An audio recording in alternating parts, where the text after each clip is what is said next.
So we're going to start off with Snow White's black hair.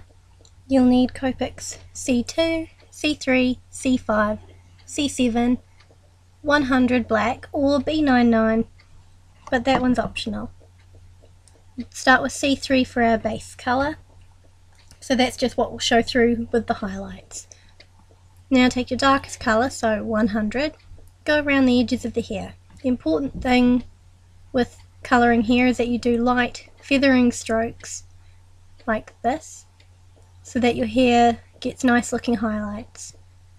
Then go with your C7 and fill in more of the middle of the hair. And you can just keep going over that to make it look darker and blend it in more with the black.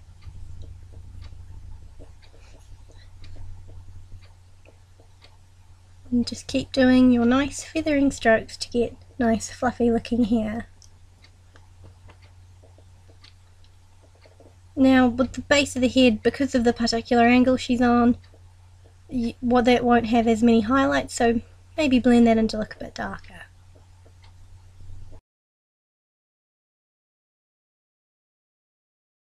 Popular, you're gonna be popular. So now we're going to colour in Alpheba from Wicked. This time we're going to give her brown hair so that you can see how that's done. You're going to need E00, E31, E37 and E29, and we'll start with the E00 as our base colour.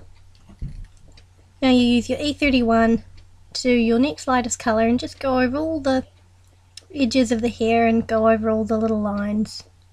Once again using your feathering strokes to get all the different dimensions to the hair. Now with E37 just do the same thing, just leaving some gaps for blending and for highlights. Now with your darkest colour E29 just go right back in there. I like to start with the most shadowy places of the hair. And just keep going over there, add some depth, then blend that all in with your E37.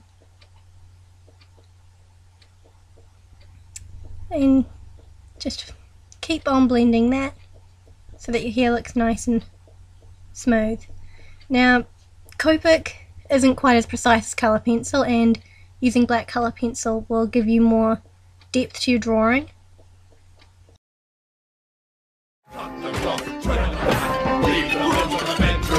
Now we're going to do Legolas's blonde hair from The Hobbit, starting with your base coat of using E50.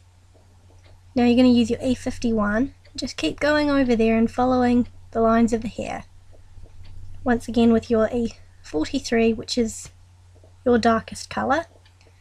Try not to use it too much or your hair will run the risk of turning brown rather than blonde.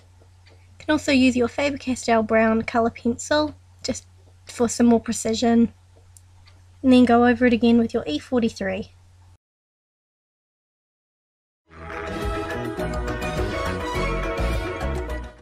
Now for some fantasy coloured hair, we're going to go with Ariel's fabulous bright red hair, starting with YR00 for our base coat. Once again doing the feathering strokes to make the hair look shiny and fluffy.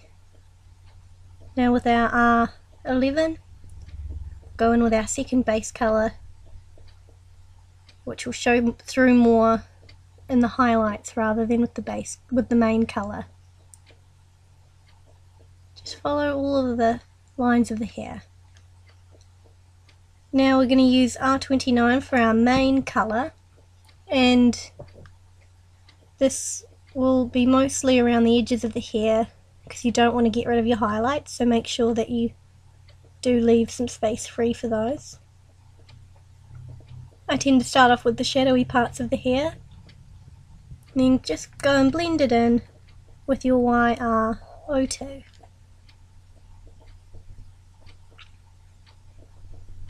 And that will give the hair a nice smooth looking sheen.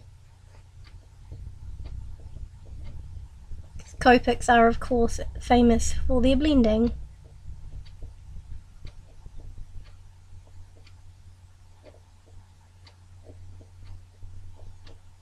So you're going to make some shadows, which for red hair is actually brown, and go in with your black colour pencil. Flipping your fins, you don't get too far. Legs are required for jumping.